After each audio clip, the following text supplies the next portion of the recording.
So thank you so much guys आपका हमारी website से ये गेम बॉक्स खरीदने का। और अगर आपने G5 खरीदा है या G10 खरीदा है, दोनों में ही ये आपको बॉक्स मिलने वाला है क्योंकि सेम है, इसलिए हम यही वाला दे रहे हैं और ये ऑफर में भी है। ठीक है, सो फिलहाल बिना टाइम वेस्ट के मैं इसकी सबसे पहले अनबॉक्सिंग कर लेता हूँ ताकि आपको दिखा दूँ कि प्रोडक्ट के अंदर आपको क्या मिलने वाला है बॉक्स में।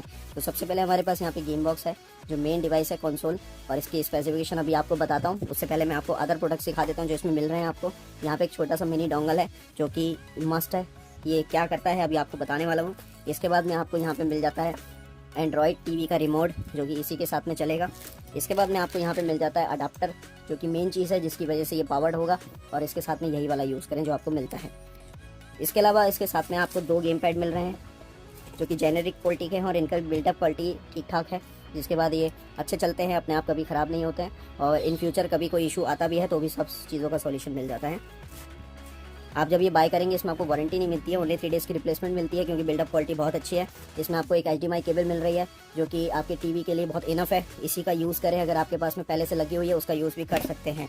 सो अभी आपको मैं मेन कनेक्शन बता देता हूँ कि आपको कैसे करने हैं। तो यहाँ पे सबसे पहले कनेक्शन करने के लिए आपको जान लेना है कि इस बॉक्स में आपको क्या क्या चीज़ मिल रही है। देखिए यहाँ पे नीचे हमारा टेक्निकल सपोर्ट नंबर है, उसके बाद में यहाँ साइड में भी यही चीज़ लिखी हुई है, और आप इस पर कांटेक्ट करके ही हमसे ये वीडियो भी मांग सकते हैं क्योंकि ये वीडियो हमारे दूसरे चैनल पे है जो कि हमारा वेबसाइट की तरफ से चैनल है। तो ये आप देख सकते हैं यहाँ पे आपका लैन पोर्ट है, HDMI का पोर्ट है, AV का पोर्ट है जो कि गेम में अनयूजफुल है, यूजलेस है, आप इसको नहीं इस्तेमाल कर पाएंगे। यहाँ पे DC 12 वोल्ट 1 एम्पियर का अडाप्टर लगाएंगे जो इसके साथ में मिलता है, और एक TF कार्ड यानी SD कार्ड का पोर्ट है जिसके अंदर SD कार्ड पहले से ही लगा हुआ है। अगर आप 64 GB बाय करेंगे तो आपको डिफरेंट वैरायटी का गेम यहाँ पे SD कार्ड मिलेगा।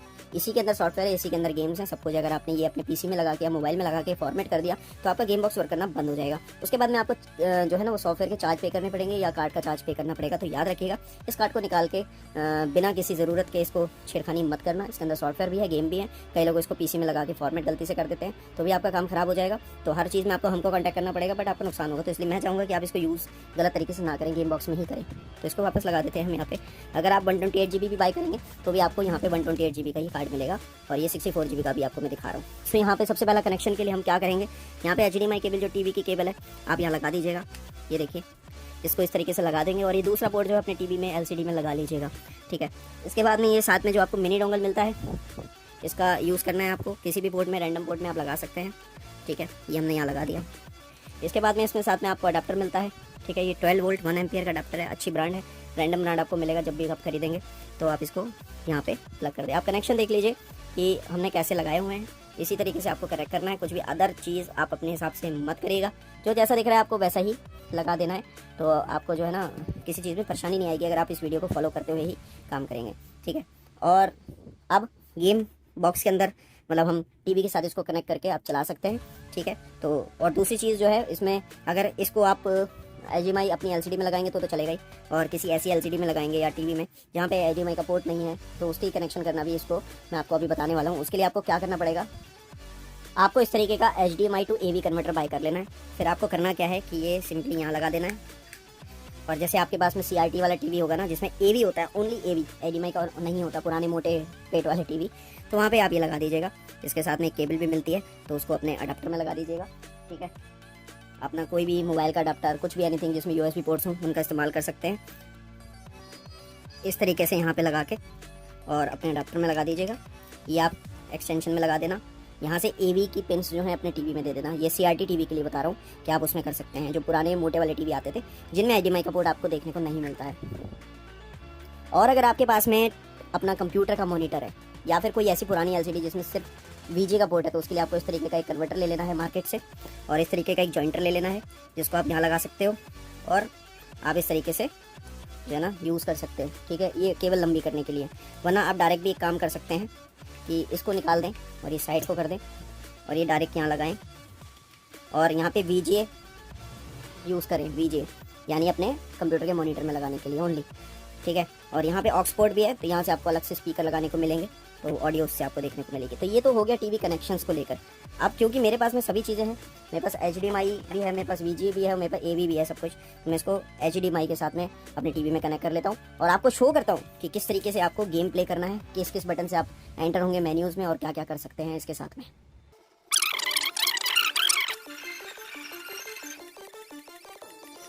तो यहाँ पे आप देख रहे हैं कि हमारा मेन मेन्यू आ चुका है जिसमें आपको एमुलेटर्स देखने को मिलते हैं। अब मैं आपको गेम पैड के अंदर बैटरीज लगाकर चला के दिखाने वाला हूँ। यहाँ पे मैंने गेम पैड में बैटरी जो है वो इंसर्ट कर दी है और आप कोई भी बैटरी यूज़ कर सकते हैं। मैं ड्यूरासेल भी यूज़ कर रहा हूँ, निप्पो एवरेडी भी यूज़ कर रहा हूँ। तो फिलहाल ड्यूरासेल अच्छी चलती है, बैकअप भी ज़्यादा मिलेगा, लंबे समय चलेगी और अच्छी एफिशिएंसी के लिए आप ड्यूरासेल यूज़ करें। बटन को किसी भी गेम पैड को आप फर्स्ट टाइम ऑन करेंगे वो फर्स्ट हो जाएगा। जैसे कि मैंने अभी ये ऑन किया था, ये फर्स्ट हो गया और ये सेकंड हो गया। तो फर्स्ट वाले पे रेड और सेकंड में ग्रीन लाइट देखने को मिलेगी आपको, ठीक है। तो ये आप याद रखिएगा कि फर्स्ट में लाइट होगी आपके रेड। पहले वाले गेम बॉक्सेस में आपको देखने को मिलती थी दोनों में ग्रीन, तो ये भी है ऑप्शन। फिलहाल हम रेड से आगे बढ़ते हैं। आप देखिए इसको नीचे करके इसकी सहायता से, इसकी हेल्प से आप ऊपर नीचे कर सकते हैं। काफ़ी सारे एमुलेटर इस बार इन्होंने डाल दिए हैं, कुछ गेम्स हटा दिए हैं, कुछ गेम्स बढ़ा दिए हैं, ऐसा हो रहा है। सो आपको जो है हर बार गेम्स ज़्यादा ही मिलने वाले हैं, ऐसा कुछ नहीं है। तो यहाँ पे आप प्ले स्टेशन वाले या किसी भी एमुलेटर पे जाने के लिए ए दबाएंगे, बैक आने के लिए बी दबाएंगे, ठीक है, याद रखिएगा। यहाँ पे आप कोई भी गेम स्टार्ट कर सकते हैं और इसके अलावा आप इसमें प्ले स्टेशन है, जैसे यहाँ चले जाते हैं तो इसमें आप कोई भी गेम स्टार्ट कर लें। जैसे कि मैं यहाँ पे टेकन 3 स्टार्ट करने वाला हूँ। इसको गेम को आप ए बटन से स्टार्ट करेंगे, गेम आपका स्टार्ट हो जाएगा।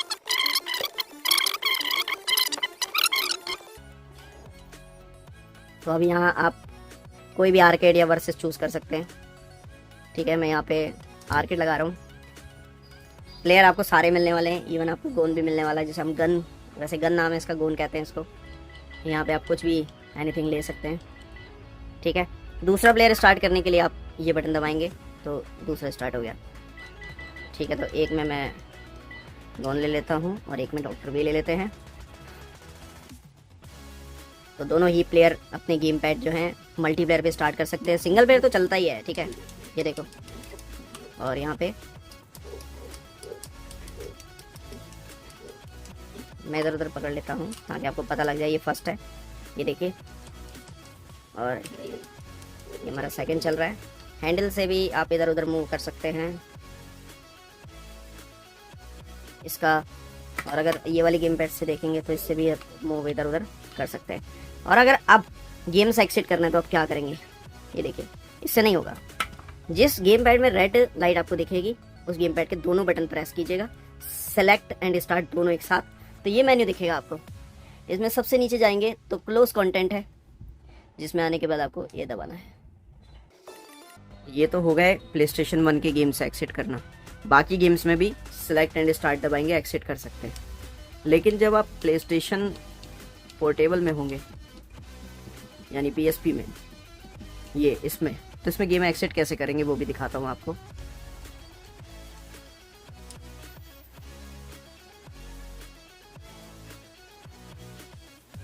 ये देखिए ये गेम चालू हो गया, लेकिन अब इससे एक्सिट कैसे करेंगे ना, ये बटन दबाएंगे तो यहाँ पे मेन्यू आ जाएगा। इसमें आप क्या करोगे, इधर जाओगे, नीचे नीचे नीचे, यहाँ पे एक्सिट लिखा हुआ है और ए बटन दबा दोगे, सॉरी बी बटन दबाएंगे। यहाँ पे अगेन जाते हैं, यहाँ बी बटन दबाएंगे, गेम से एक्सिट कर जाएंगे। इस तरीके से एक्सिट करेंगे, इसी तरीके से एंटर करेंगे। अब हम बी बटन दबा के मेन मेन्यू में एंटर होना है, फिर से ए बी, इस तरीके से एंटर बैक होंगे सिर्फ मेन्यू से। अब आप दोनों बटन एक साथ दबाएंगे तो ये ऑप्शन आएगा। यहाँ पे ES सेटिंग्स है, ठीक है। इसको ज़्यादा लोग छेड़ देते हैं जिसकी वजह से भी दिक्कत हो जाती है। तो मैं आपको रिकमेंड करूँगा, please don't change, don't reset, कोई भी गड़बड़ मत करो, प्लीज़ डोंट चेंज। बैक जाते हैं कंट्रोलर सेटिंग्स में, लोग यहाँ भी एंटर हो जाते हैं गलती से, तो फिर कंट्रोलर रीमैप करना थोड़ा सा मुश्किल हो जाता है उनके लिए। यहाँ भी मत जाइएगा, शट डाउन करिए सिस्टम को अगर बंद करना चाहते हैं, फिर पावर बाद में अनप्लग कर दीजिए। और स्टार्ट टीवी करना चाहते हैं तो ये रीस्टार्ट होके एज एंड्रॉइड खुलेगा, क्योंकि ये बॉक्स 1 GB रैम के साथ एंड्रॉइड बॉक्स भी है। बनाते हैं। सो यहाँ पे जो है आप देख रहे हो गेम पैड बंद हो चुका है। इसको ऑन करने के लिए मोड बटन दबा सकते हो, ये यहाँ से इससे भी मूव करता है, ठीक है। और इसकी सहायता से भी आप ऐप्स में जा सकते हो। सो इसको बाहर वाली सेटिंग इनसे जाते हैं, यहाँ से देखते हैं कि इसमें कहीं ब्लूटूथ ऑप्शन आता है। नेटवर्क में जाके यहाँ देखिए इन्वेंट, ये हमारा जो नॉर्मल आ रहा है और यहाँ पे आपको ब्लूटूथ तो नहीं मिल रहा, इसमें ब्लूटूथ नहीं है, इसमें सिर्फ वाईफाई है, ठीक है। और आप इसमें वाईफाई कनेक्ट कर सकते हैं जिससे आप इंटरनेट चला सकते हैं। तो ये कनेक्टिविटी के ऑप्शन है इसमें। बाकी आप इसमें ऐप्स इंस्टॉल कर सकते हो। स्टोरेज दिखा देता हूँ आपको, ठीक है। हम नीचे चलते हैं थोड़ा सा, दोनों के हम ये इसमें इनबिल्ट ऐप्स आ जाती हैं। स्टोरेज और रीसेट यहीं पे है। इसमें इंटरनल मेमोरी 16 GB की है, जिसमें से टोटल स्पेस 12 GB आपको दिखाई देता है, और 1 GB की रैम है। यहाँ पे टोटल स्पेस 2.2 GB जो है ना वो शायद लिया हुआ है। गेम का स्पेस 64 GB का कार्ड लगा हुआ है, इसलिए वो शो कर रहा है। तो ये है, ठीक है। बाकी आप अपने हिसाब से यूज़ कर सकते हैं। अब वापस चलते हैं गेम्स में। लोकल गेम कर दीजिए और ओके कर दीजिए।